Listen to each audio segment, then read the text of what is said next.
Jafari met le cap sur Téhéran, en suivant les coordonnées de l'objet scintillant. En arrivant dans la zone, j'ai pris de l'altitude. Et là, je l'ai vu, de mes propres yeux. À mesure qu'il s'en rapproche, il parvient à voir l'objet scintillant dans son viseur radar à quelques 50 km de distance.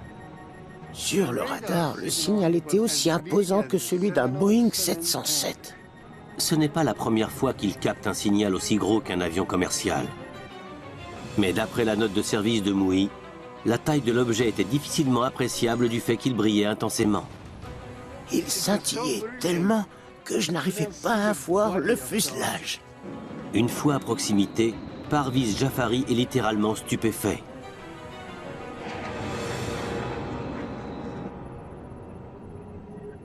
L'objet avait la forme d'un diamant. Au sommet, une lumière rouge scintillait. Puis une verte, une orange et une bleue. Elle scintillait à toute vitesse. Tandis qu'il tente de s'en approcher davantage, l'objet se met soudain à se déplacer comme si la physique n'avait pas d'emprise sur lui. D'un seul coup, il s'est déplacé de 10 degrés vers la droite, en un claquement de doigts, soit près de 100 km parcourus en moins d'une seconde. Une vitesse tout bonnement incroyable. La suite de son témoignage lors du débriefing confirme qu'il ne peut pas s'agir d'un appareil provenant de notre monde. Après ça, j'ai vu quelque chose en sortir par le bas. Je me suis senti menacé. Un missile se dirigeait droit vers moi. Jafari décide de riposter au deuxième objet qui vient tout juste d'apparaître. Je me suis immédiatement dit que je devais faire feu et lancer un missile infrarouge sur la cible. Mais juste avant qu'il n'appuie sur la détente, plus aucun instrument ne répond. Le panneau d'armement s'éteint et la radio se coupe. C'est alors que l'objet se met à tourner autour de l'avion de chasse. Imaginez-vous un appareil filant pratiquement à la vitesse du son, alors que quelque chose lui tourne autour. C'était incroyable. Il ne s'agit évidemment pas d'une force militaire ennemie. Le voilà qui bataille avec un engin sorti de nulle part. Je n'avais plus accès à mon armement, alors qu'il me fonçait dessus. J'étais sûr de me faire percuter. Dans le ciel de Téhéran, le pilote de l'armée de l'air impériale, Parviz Jafari, est aux prises avec un ovni. Sous la menace d'un objet inconnu qui vient de jaillir du vaisseau mère, il part soudain en piqué afin d'échapper à l'offensive. Mais aussi vite qu'elle a démarré, celle-ci prend fin. L'objet cesse toute poursuite. Le deuxième objet volant s'est alors éloigné de moi avant de repartir sur l'objet principal et de disparaître totalement. Dans sa note de service, le colonel Mouhi écrit « L'objet est reparti se fondre dans l'objet principal. À mesure que le pilote s'éloigne de sa cible, tous les systèmes de son avion de chasse se réactivent. »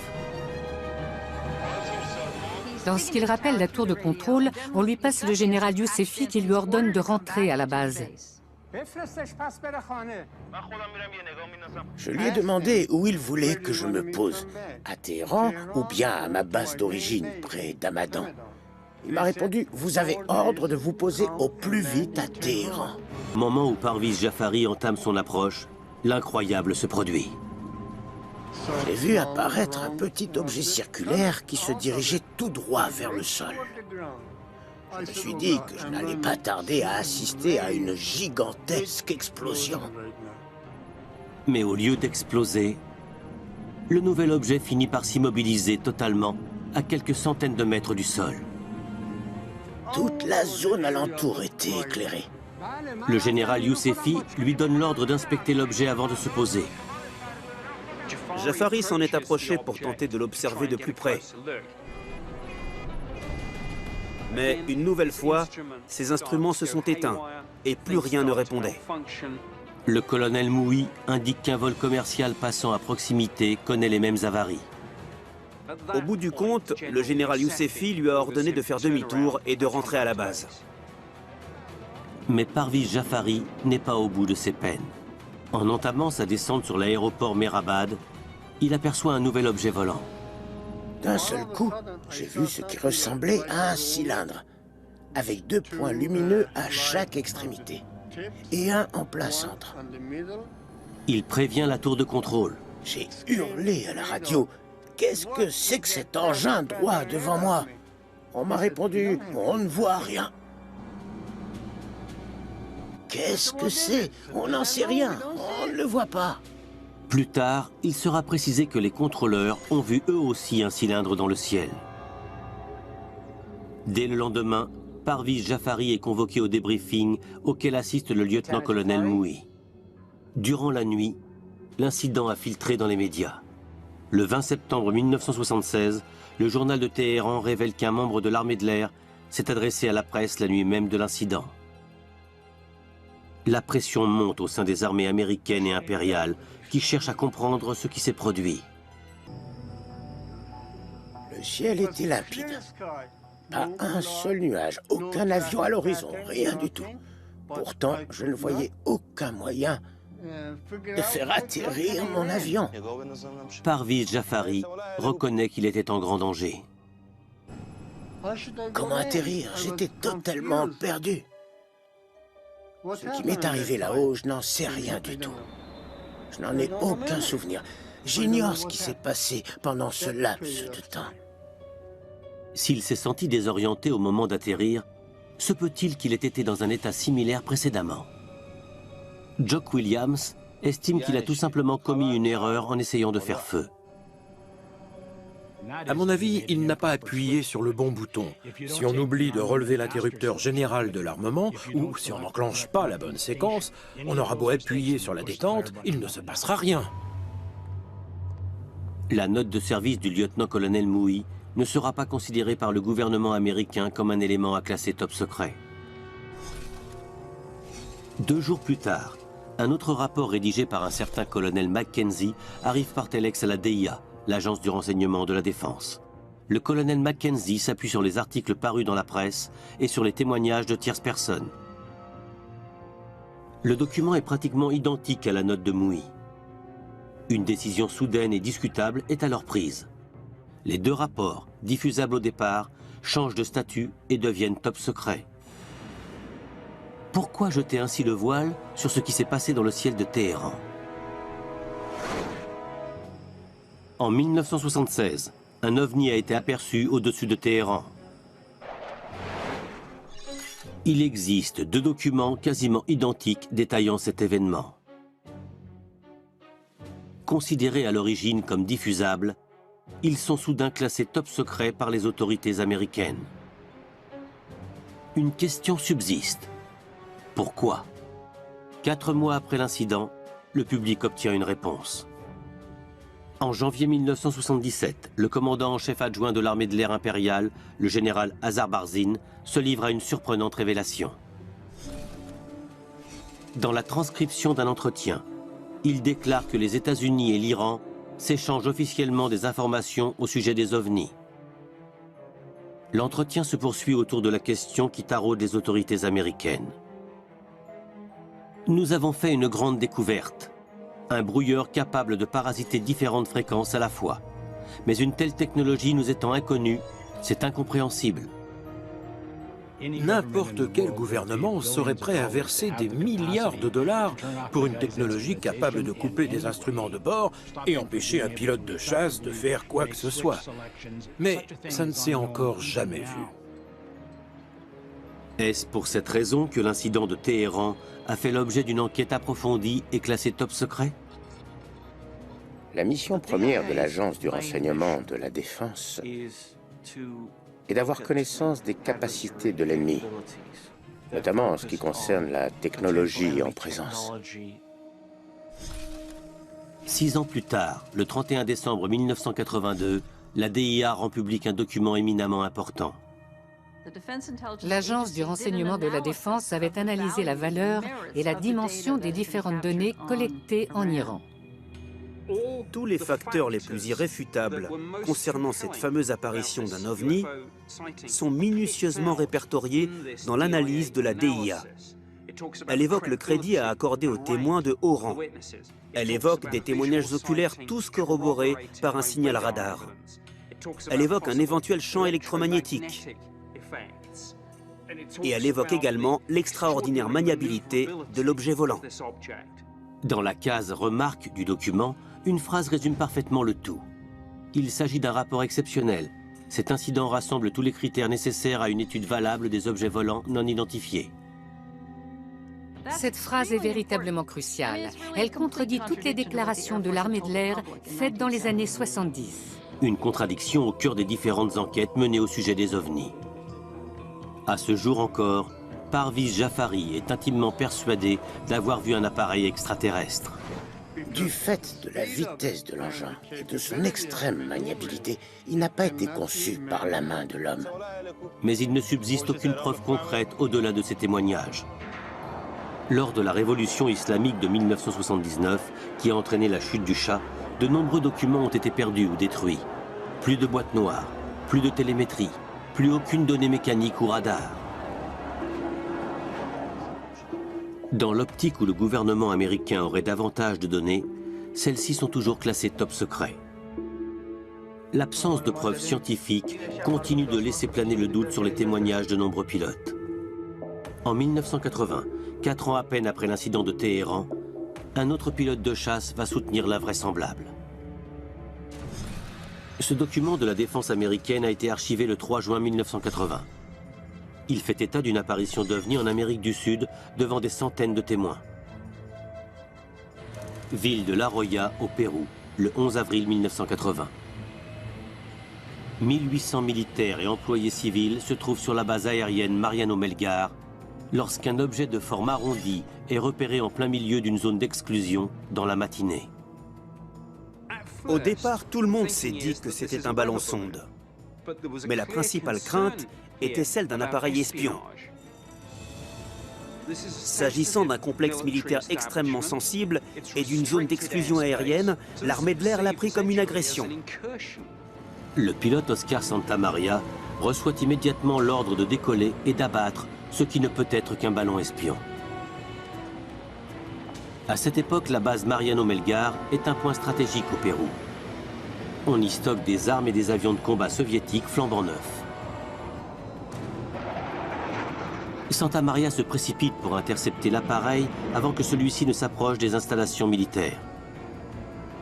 Il pilote un Sukhoi Su-22, un chasseur de fabrication soviétique équipé d'un canon 30 mm.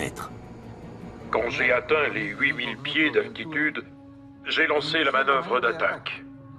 Lors de l'audition citoyenne sur la divulgation tenue en 2013, Santamaria a fait le récit de cette rencontre. Après avoir rapidement localisé la cible, il l'a dans sa ligne de mire. Ayant reçu l'ordre de l'abattre, il n'hésite pas une seule seconde à accomplir sa mission. J'ai tiré une rafale de 64 munitions de calibre 30 mm. Une seule balle de 30 mm à tête explosive qui plus est suffirait à abattre n'importe quel type d'appareil. Mais il n'en est rien. Le rapport de l'agence du renseignement à la défense précise qu'aucun des tirs du pilote péruvien n'a causé le moindre dégât. À sa grande surprise, il n'a pas réussi à abattre l'objet volant, alors qu'il l'avait dans son viseur. C'était comme si les balles se dématérialisaient en approchant la cible. Elles étaient totalement inefficaces. Santamaria étant un pilote chevronné, il se cale de nouveau sur sa cible. Mais cette fois, celle-ci amorce une manœuvre d'évitement. Le ballon a grimpé subitement. J'étais donc placé en dessous, dans l'incapacité de faire feu. Il enclenche la post-combustion pour atteindre 1,5 fois la vitesse du son, sans parvenir à gagner le moindre terrain sur l'objet volant. Le rapport de la DIA indique que le pilote s'est lancé dans une seconde attaque, mais que l'OVNI a semé le Su-22. Oscar Santamaria tente à plusieurs reprises de s'aligner sur sa cible, mais chaque fois qu'il l'a dans son viseur, l'objet s'élève dans les airs. C'était pratiquement comme s'il arrivait à anticiper ses faits et gestes. Comme si l'objet volant s'amusait avec lui. La course-poursuite conduit Santamaria à plus de 65 000 pieds d'altitude, soit aux confins de la troposphère. Arrivé au-delà du plafond absolu pour son Su-22, il entend soudain un signal d'alarme se déclencher. C'est à ce moment-là que j'ai vu clignoter le signal m'indiquant une faible quantité de carburant. Il m'en restait tout juste assez pour atterrir sain et sauf. Il tente une toute dernière fois de s'approcher de l'objet volant. Mais à moins de 100 mètres de sa cible, il fait une découverte effarante. Le pilote péruvien Oscar Santamaria vient de se rapprocher à moins de 100 mètres de ce qu'il prend pour un ballon espion. L'objet qui apparaît sous ses yeux le laisse sans voix. J'ai eu la surprise de constater que ce fameux ballon n'en était pas un. L'objet faisait plus ou moins 10 mètres de diamètre. La partie supérieure était une sorte de dôme constitué essentiellement d'émail de couleur crème. À la base du dôme se trouvait une plateforme circulaire et large en métal argenté. L'appareil ne possédait pas d'aile, pas de moteur, pas de hublot, pas d'antenne. Constatant qu'il s'agit d'un ovni, il décide de décrocher. À l'évidence, il a dû se dire que se lancer à la poursuite d'un tel objet volant était vain. À force de lui tourner autour, il allait manquer de carburant. S'il ne rentrait pas immédiatement à la base, c'était la mort assurée. Santamaria entame alors sa descente. L'OVNI ne le poursuit pas. Il restera dans l'espace aérien de la base Mariano Melgar encore 2 bonnes heures avant de se volatiliser. Le rapport de la DIA précise qu'un engin a bien été aperçu, mais que son origine demeure inconnue. Oscar Santamaria est très certainement le seul et unique pilote de chasse au monde à avoir fait feu sur un ovni et à l'avoir touché. Quelle était la vraie nature de sa cible? Les ballons sondes sont très régulièrement pris pour des ovnis. Certains sont tellement chatoyants qu'ils ressemblent à des étoiles vues de loin. Ce genre d'engin scientifique peut monter jusqu'à 100 000 pieds, une altitude inatteignable pour la plupart des avions. Santamaria aurait-il poursuivi un ballon? Quand un pilote évolue dans le ciel et qu'il scrute l'horizon, il n'a aucun point de comparaison. Il peut se croire à proximité alors qu'il est extrêmement loin. C'est souvent une affaire d'illusion d'optique. Pourtant, Santamaria affirme que l'objet a joué au chat et à la souris avec lui, allant jusqu'à dépasser la vitesse supersonique. Il n'existe aucun ballon sonde capable de telles prouesses, et encore moins de réchapper à la rafale d'un canon 30 mm. L'éminent journaliste aéronautique Bill Sweetman propose une autre explication. Le Su-22 est un avion d'assaut relativement rudimentaire. Il n'a rien d'un avion intercepteur. Les munitions embarquées sur le Su-22 ont été conçues pour être lourdes et non pas rapides. Autrement dit, si la vitesse à la bouche du canon n'est pas très élevée, il faut se trouver tout près de sa cible pour espérer faire mouche. À trop longue distance, les balles tombent dans le vide du fait d'une vitesse de propulsion insuffisante. Malgré son canon 30 mm, Santamaria n'a donc peut-être jamais touché sa cible. Mais quelle que soit l'hypothèse, une telle rencontre est véritablement marquante pour un pilote. Au total, j'ai manœuvré pendant 22 longues minutes qui sont à jamais gravées dans ma mémoire. Je reste convaincu de l'existence d'une vie extraterrestre technologiquement avancée. Et si les pilotes tels qu'Oscar Santamaria avaient tout simplement halluciné et imaginé des choses? Se peut-il qu'ils aient craqué sous la pression d'une menace inconnue? Lorsqu'un être humain a peur, lorsqu'un pilote voit un engin lui fondre dessus, lorsqu'il est confronté à quelque chose d'inconnu, il risque d'avoir une réaction impulsive. D'où l'importance de partager ces informations. Mais lorsqu'il en va de la sécurité nationale, l'armée de l'air préfère que ces rapports restent confidentiels. J'ai tendance à comparer le sceau du secret à la cave d'une maison. Il est beaucoup plus facile d'y entreposer quelque chose et de le laisser dans un coin, plutôt que de l'étudier à la lumière du jour. L'horloge mesure une unité de temps, puis une autre et encore une autre. C'est ce qui définit la vie. Mais si le temps saute, s'arrête, reprend sans avertissement, sans logique, c'est le bouleversement que provoque le trou de mémoire.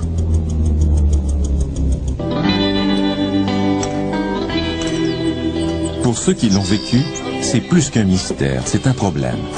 C'est un voyant rouge qui demeure constamment dans votre esprit et qui vous rappelle que quelque chose ne va pas. Pour Jim, Jack et Charlie, l'histoire commence lors d'un voyage de camping dans une forêt isolée.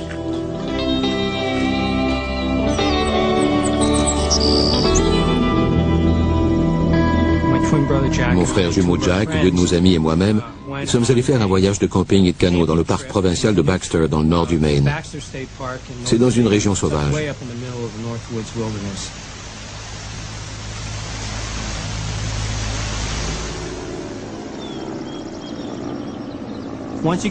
Une fois rendu au lac Telos, on doit attendre le gardien du parc pour s'enregistrer.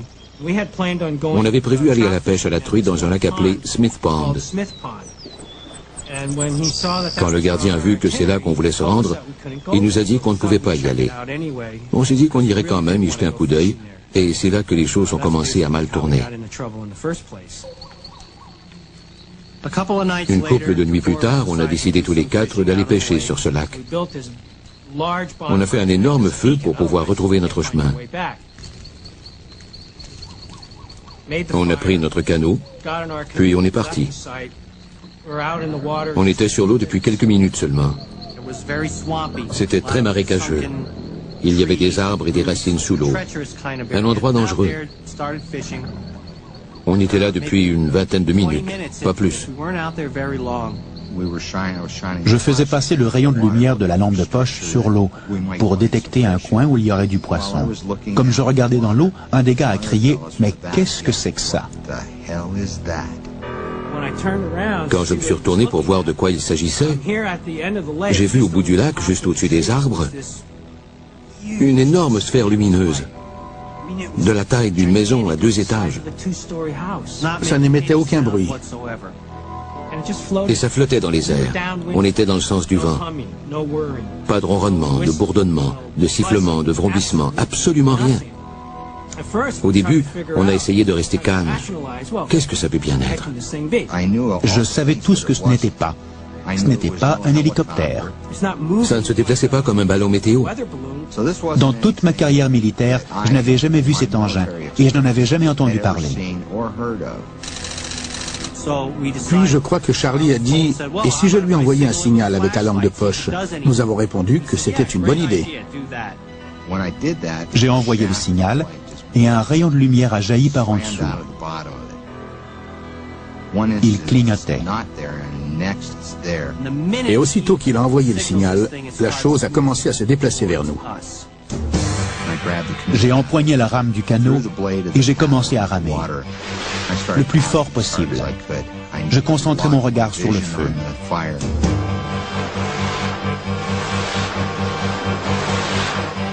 Jack se retournait sans arrêt et il disait toujours « Elle va nous rejoindre ».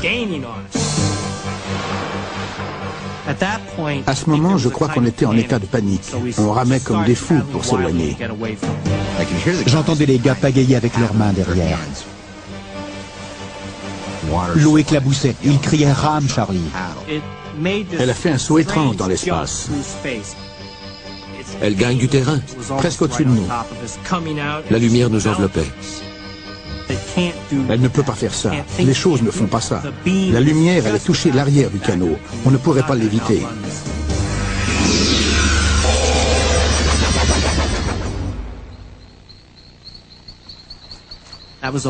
C'est la dernière chose qui m'a traversé l'esprit avant de me retrouver sur la rive.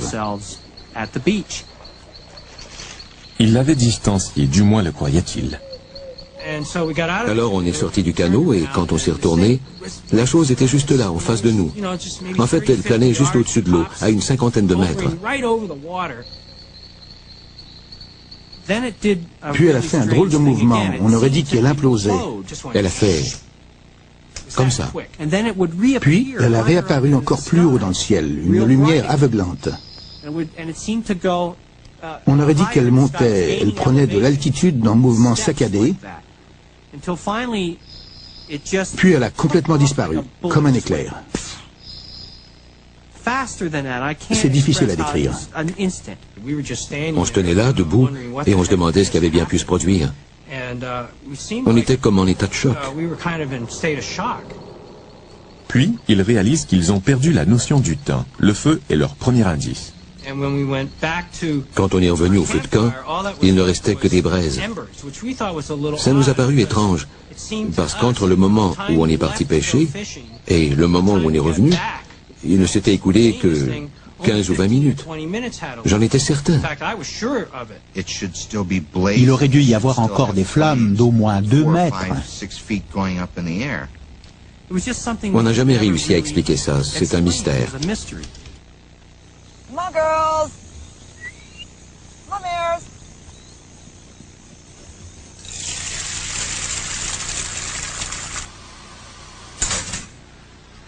Claire et Diana seraient les premières à vous dire qu'un horaire fixe est la clé de la réussite sur une ferme.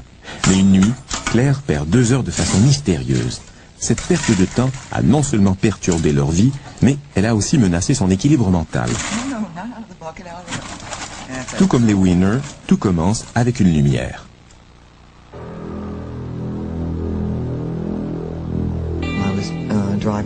J'étais à environ 7 km de la ferme. J'ai aperçu des lumières dans le ciel. C'était tranquille. Je n'entendais aucun bruit de moteur d'avion. Je me suis garé sur le bord de la route et je suis sorti pour voir ce qui se passait. En une fraction de seconde, j'étais de retour dans la voiture, conduisant sur les chapeaux de roue. J'étais 5 km plus loin d'où je me trouvais précédemment. Mes oreilles saignaient, probablement parce que mes boucles d'oreilles étaient à l'envers. J'ai aussi réalisé qu'1 heure et demie s'était écoulée et je n'avais aucun souvenir de ce qui s'était passé pendant ce temps.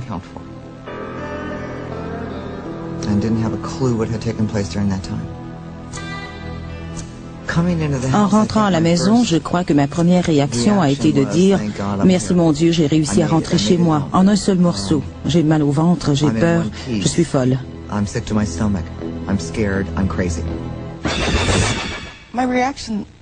J'ai tout de suite pensé « Oh mon Dieu, Claire est folle.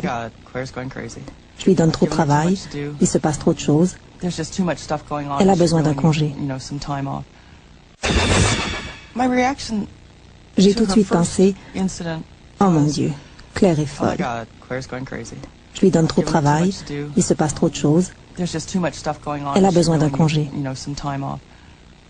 Mais l'incident se produit de nouveau. Une couple de semaines plus tard, en revenant d'une rencontre d'affaires, j'ai vu des lumières sur la route devant moi. Soudain, l'intérieur du camion est devenu tellement illuminé que j'étais aveuglé. Puis, ce qui me revient est d'avoir été relâché par le haut et d'avoir atterri lourdement sur la route dans le véhicule.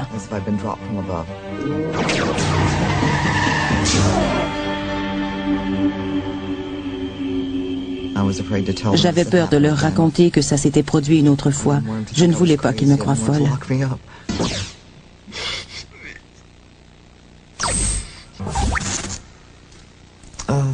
J'ai pensé que je faisais une dépression nerveuse. J'ai souvent pensé cela. Claire n'est pas la seule à être déstabilisée par ce trou de mémoire. Dans l'humour, comme dans la vraie vie, le sens du rythme est important. Un soir qu'il se rend dans le Vermont pour donner un spectacle, Fred se rend compte qu'il a perdu plusieurs heures. Sa vie commence à se détériorer. Pour lui aussi, le coup de départ est une apparition. Tout à coup, j'aperçois cette chose. Ça ressemble au dirigeable de Goodyear. C'est ce que j'ai cru. Les lumières ont commencé à flotter au-dessus. Ça retient mon attention et je me dis, ça, c'est le dirigeable de Goodyear et bientôt, je vais voir le nom Goodyear.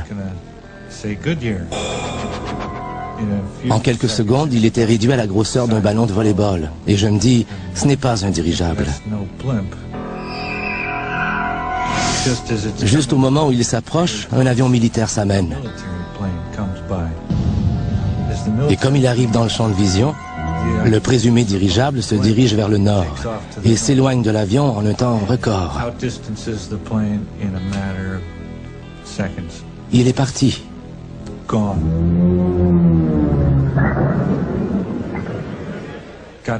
Je suis arrivé au spectacle et j'ai fait un des pires spectacles de ma carrière.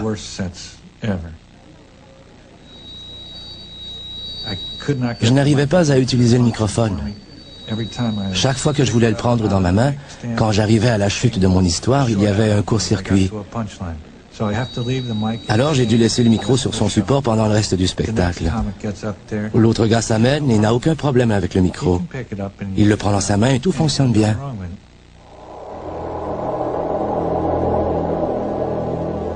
Après 5 ou 10 minutes de route, je revois cette chose.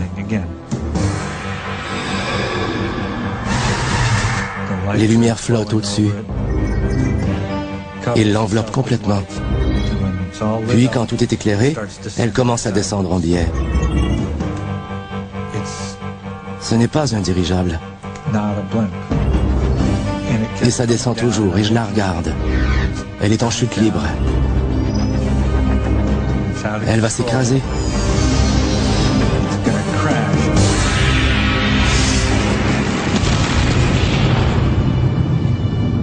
Puis, plus rien. C'est fini. Il ne reste qu'un nuage. Le ciel est d'un rouge de braise. Je m'arrête dans un motel. Je suis exténué. Je ne peux plus conduire. Il est 1h30 du matin. Je suis à une vingtaine de kilomètres de mon point de départ et 3 heures se sont écoulées. Je n'ai pas pu conduire tout ce chemin à 7-8 km à l'heure. Il y a un trou dans le temps, je ne comprends pas.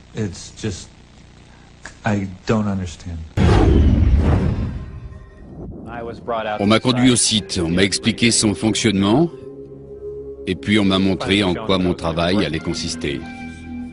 Voici l'histoire d'un homme qui n'existe pas. Et je me suis dit qu'il était de mon devoir d'en parler à quelqu'un. Et d'un lieu qui n'existe pas non plus. C'est une histoire placée sous le sceau du secret, où se mêlent peur, conspiration et dissimulation.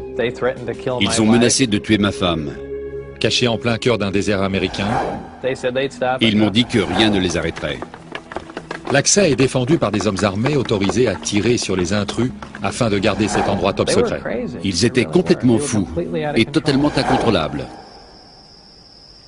Dans le désert du Nevada, à environ 110 km de Las Vegas, existe une zone de la superficie de la Suisse que personne ne prétend connaître. Depuis la fin de la Seconde Guerre mondiale, ces terres désertiques renferment un mystère. Certains l'appellent Groom Lake, d'autres le pays des rêves. Mais cette zone est plus connue sous le nom de la zone 51. C'est le secret de l'armée américaine le mieux gardé. La zone 51 n'est pas reconnue à ce jour. En d'autres termes, l'armée de l'air nie son existence. En l'absence de preuves, des rumeurs ont commencé à se propager. Non seulement des soucoupes volantes seraient testées, mais en plus, ces soucoupes ne seraient pas l'œuvre de l'homme, mais le résultat d'un projet commun entre l'armée et une forme d'intelligence étrangère à notre planète. Cette idée apparaît bien sûr insensée. Mais de l'avis général, cette zone renferme effectivement un secret. Un secret que l'armée tient à garder coûte que coûte.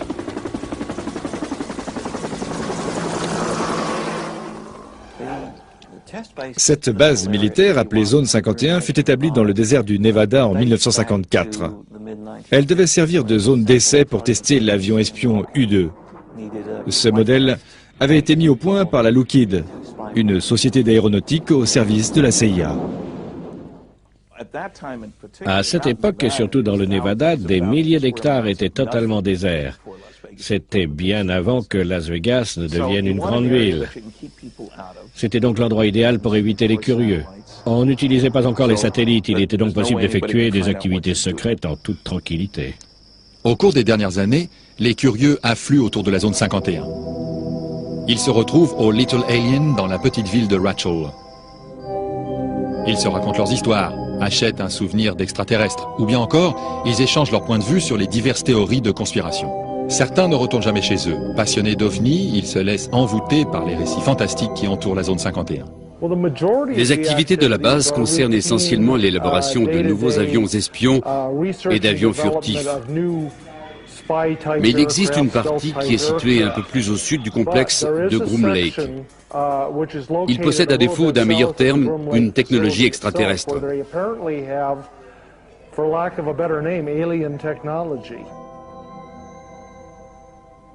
Il n'est pas inhabituel de voir danser des lumières étranges au-dessus de la zone 51. Avec un peu de chance, il est possible d'assister à ce spectacle au moins une fois par semaine. Mais la zone n'attire pas seulement des passionnés d'OVNI. Robert Exkler, un ancien scientifique de la NASA, s'est lui aussi consacré au sujet. Cette zone est connue depuis longtemps, mais son existence officielle a été niée pendant des décennies. Sa création remonte aux années 40-50 avec l'élaboration de l'avion espion U-2 et du supersonique SR-71. En fait, tous nos avions secrets ont été mis au point et testés au moyen de vols d'essai dans cette zone. Il est donc évident que si vous disposez d'une technologie aussi sophistiquée qu'une soucoupe volante, cette zone est le premier endroit où vous irez la tester. Les moyens mis en place pour protéger la zone sont assez considérables. Des détecteurs sont placés à l'intérieur et à l'extérieur du site. Il y a de nombreuses voitures de patrouille. Des Jeeps Cherokee blanches circulent pour surveiller les gens se trouvant à proximité de la base. Des micros directionnels sont camouflés dans les buissons. Il y a des détecteurs de présence, des détecteurs de mouvement et même des détecteurs d'ammoniac. Ils servent à différencier un humain d'un animal, car la transpiration humaine contient des traces d'ammoniac.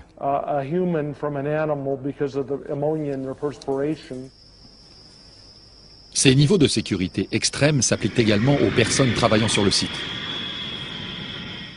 Lorsque vous travaillez dans ce genre d'endroit, vous vous engagez par écrit à renoncer à vos droits constitutionnels. Vous signez un document stipulant que si vous violez cet accord et parlez des projets sur lesquels vous travaillez, vous purgerez une peine de 20 ans au pénitencier fédéral de Leavenworth. Et cela sans passer devant un tribunal et sans avoir le droit de faire appel. C'est un excellent moyen pour vous empêcher de parler.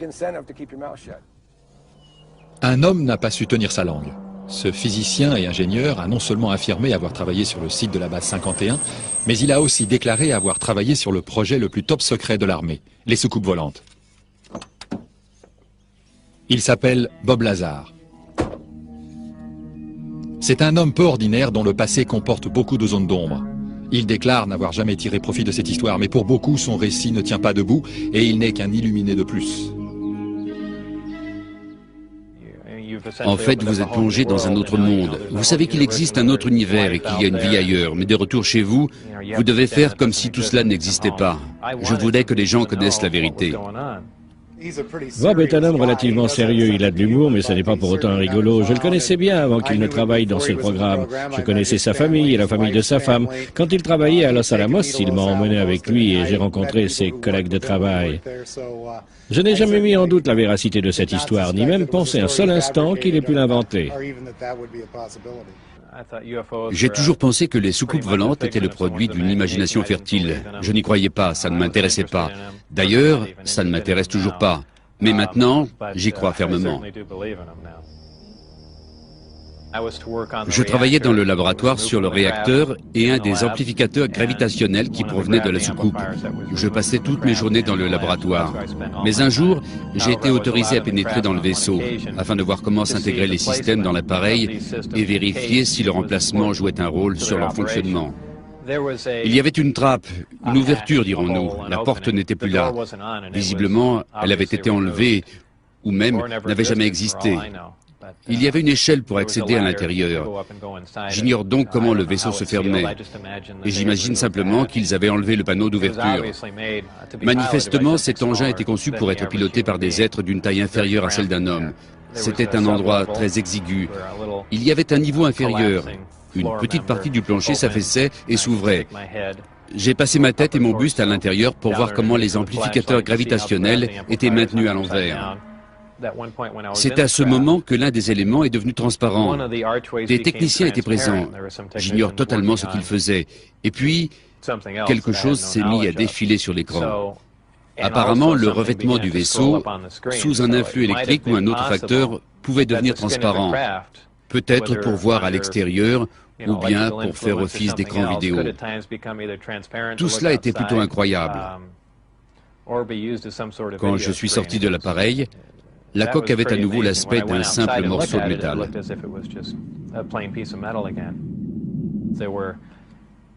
Il y avait 3 sièges, 3 amplificateurs, disons que c'étaient les commandes, mais il n'y avait aucun bouton, il n'y avait strictement rien.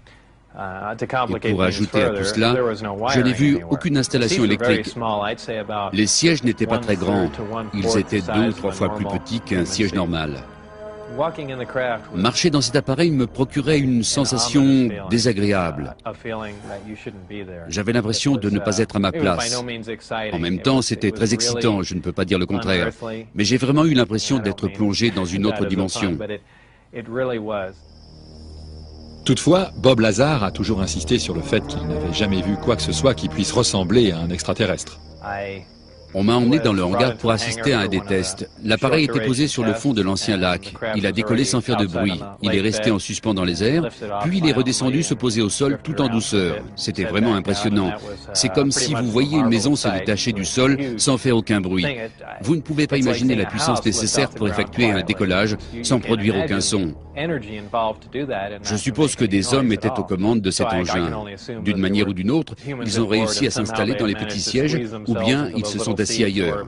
Visiblement, ils savaient comment fonctionnait cet appareil. Quelle que soit la technologie utilisée et d'où qu'elle vienne, ils en connaissaient le fonctionnement. Bob Lazar savait ce qu'il risquait en dévoilant la vérité. Mais ce secret était devenu trop lourd à porter. On a vu des agents de l'OFI, le Bureau d'enquête fédéral, venir chez lui à l'improviste pour effectuer des contrôles de sécurité. Pour tous les proches de Bob, parents et amis, il ne faisait aucun doute que son téléphone était sur écoute. On entendait de drôles de bruits sur la ligne, et même encore aujourd'hui. En revanche, quand nous sommes en ligne avec une autre personne, on n'entend rien de tout ça. Et je me suis dit qu'il était de mon devoir d'en parler à quelqu'un.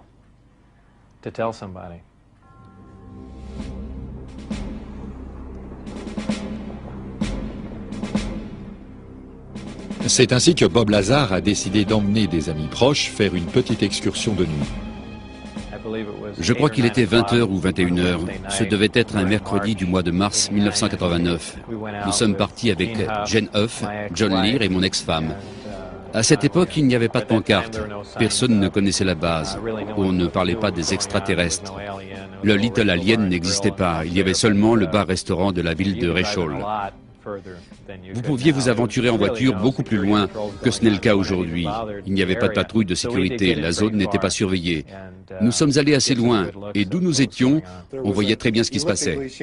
Une lumière en forme d'ellipse est apparue dans le ciel, elle s'est mise à bouger et à danser, et en fait on aurait dit que c'était une soucoupe volante comme on en voit dans les films. La lumière faisait des allers-retours rapides. Un avion normal ne peut pas évoluer de cette façon-là. On dirait qu'il va se produire une explosion, mais tout s'arrête et ça n'explose pas. La lumière est tellement brillante que votre cerveau interprète cela comme une explosion sur le point de se produire. À mon avis, des hélicoptères et d'autres engins sont venus et l'ont suivi. Ensuite, l'engin s'est reposé au sol. Bob nous avait prévenus, il nous avait décrit à l'avance ce que nous allions voir. Aussi, dès le moment où nous avons vu la lumière dans le ciel, ce fut pour nous un moment extraordinaire. La lumière s'est comportée exactement comme Bob l'avait dit. Elle est apparue comme prévu et j'ai bien été obligé de croire. À un moment, le vaisseau s'est mis à briller avec une telle intensité que nous avons pensé qu'il y avait un problème et qu'il allait exploser. Et même si nous étions à des kilomètres, nous nous sommes réfugiés derrière la voiture. C'était assez excitant. En tout, ils vont effectuer 3 visites. La 3e fois, l'inévitable se produit. Sur le projet Apollo se montre sceptique. J'ai effectué des recherches très poussées sur les déclarations que Bob Lazar a faites sur sa vie et sur les systèmes de propulsion. Ces affirmations touchent des sujets assez sérieux. J'ai contacté les écoles où il prétend avoir reçu ses diplômes, j'ai appelé le lycée qu'il dit avoir fréquenté, j'ai contacté Los Alamos où il aurait travaillé comme scientifique. Mes recherches se sont révélées totalement infructueuses. Le seul élément que j'ai pu vérifier est qu'il a effectivement été élève de l'école primaire Pierce à la fin des années 70. Je crois que je n'aurais jamais entrepris des recherches sur le formulaire W2 de Bob Lazar si ce dernier n'avait pas réussi brillamment le test du détecteur de mensonges. Cet appareil permet de détecter très facilement si la personne invente des histoires ou n'est pas convaincue à 100% de ce qu'elle raconte.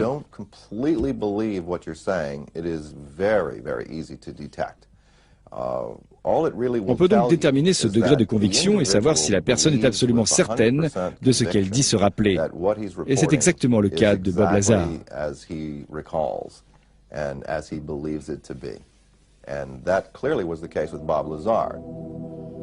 L'armée américaine travaillerait-elle avec une technologie extraterrestre? Et si c'est le cas, le fait-elle de son plein gré? Bruce Maccabee, un physicien de la marine américaine, a son idée sur le sujet. Il profite de son temps libre pour travailler sur ordinateur. Il vérifie l'authenticité de films vidéo et de photographies d'OVNI provenant pour la plupart de la zone 51. Depuis 1947, on s'interroge sur la provenance de ces objets. On se demande s'ils sont vraiment l'œuvre de l'homme. Je n'exclus pas le fait qu'à l'heure actuelle, nous sommes en mesure de construire des objets dotés plus ou moins des mêmes caractéristiques. Cependant, à l'époque où cette histoire a commencé, la technologie ne permettait pas de parvenir à de tels résultats. De même, un fait relativement intéressant démontre que l'armée de l'air n'était pas impliquée. Au cours de l'été 1947, l'armée a demandé au FBI de mener des enquêtes auprès des personnes qui avaient vu des ovnis. C'est alors qu'un des membres du FBI a suggéré que ces objets avaient peut-être été créés par des hommes. Et Edgar Hoover, qui était le chef du FBI à l'époque, a déclaré qu'il n'était pas judicieux de mener des enquêtes si ces objets provenaient de bases militaires. Il a donc exigé de l'armée de l'air qu'elle produise un document attestant que cette enquête ne concernait pas les programmes de secret défense. Dans une lettre, l'armée de l'air certifie à Hoover qu'après examen de tous les projets de recherche militaire, toutes forces armées confondues, il n'y a rien qui ressemble de près ou de loin à une soucoupe volante. Il n'y avait donc plus aucun doute.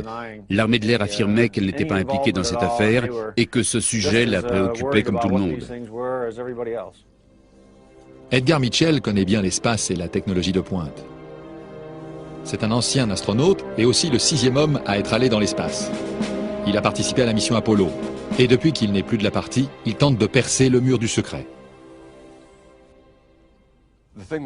Je suis convaincu que des contacts ont été pris, car des personnes qui occupent des places élevées dans le gouvernement, des personnes dignes de confiance, m'ont avoué que dans leurs fonctions officielles, elles avaient été plongées au cœur du sujet.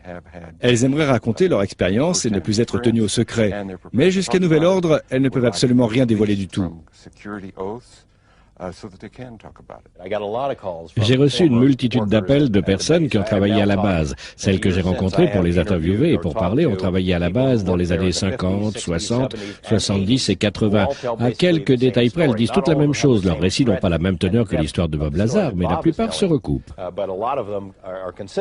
Ces personnes ont vu des vaisseaux en forme de soucoupe, elles les ont vus voler, elles les ont vus entreposés dans des caisses et sous des bâches, et tout le monde était tenu au secret. L'histoire de Bob Lazar est tout à fait cohérente.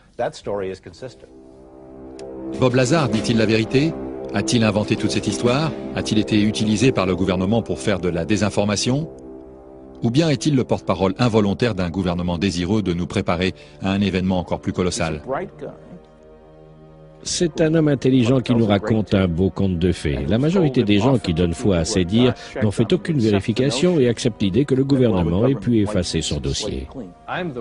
Je suis la première personne à m'en être rendu compte. Je ne parvenais pas à retrouver des dossiers me concernant. Au départ, je n'arrivais pas à mettre la main sur mon certificat de naissance, ainsi que d'autres documents officiels. Et j'ai pensé qu'il tentait d'effacer toute trace de mon existence. Je suis ravi de savoir qu'il a travaillé là-bas. Il y a en effet de fortes chances pour que ce soit un test. Ce test servirait à déterminer le crédit que les scientifiques et le public seraient prêts à accorder si une personne ayant participé à de tels programmes révélait des informations confidentielles de ce type.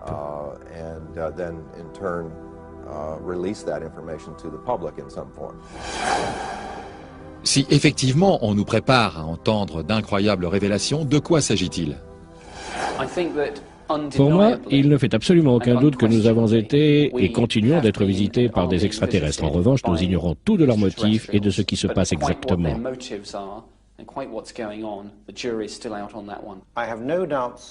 Je suis formellement convaincu que les États-Unis ont récupéré des véhicules extraterrestres. Je trouve tout cela déprimant et effrayant. Nous sommes en plein Big Brother. Si cette technologie existe, elle est extrêmement puissante et dangereuse. C'est pour cela qu'elle doit appartenir au domaine public et non pas au domaine privé.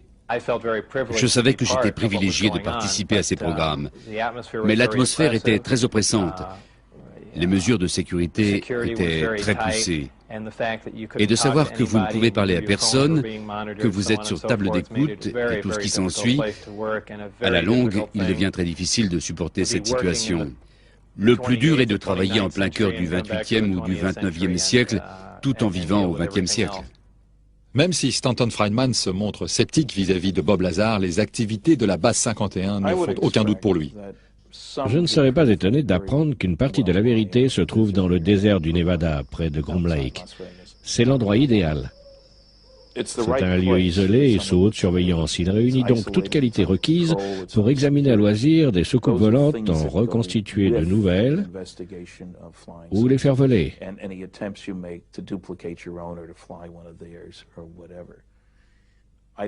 Je pense que nous voyons seulement la partie émergée de l'iceberg. La base 51 nous réserve encore bien des surprises en matière de soucoupes volantes. Je suis arrivé à la conclusion qu'ils sont là. Je ne sais pas qui ils sont, ni d'où ils viennent, ni ce qu'ils font. Mais une chose est sûre, d'autres formes d'intelligence sont présentes sur notre planète. Alors, que l'on croit ou non le témoignage de Bob Lazar, après avoir entendu tous ces témoignages de personnes, hommes de science, théoriciens et rêveurs, allons-nous désormais croire que les extraterrestres sont parmi nous ?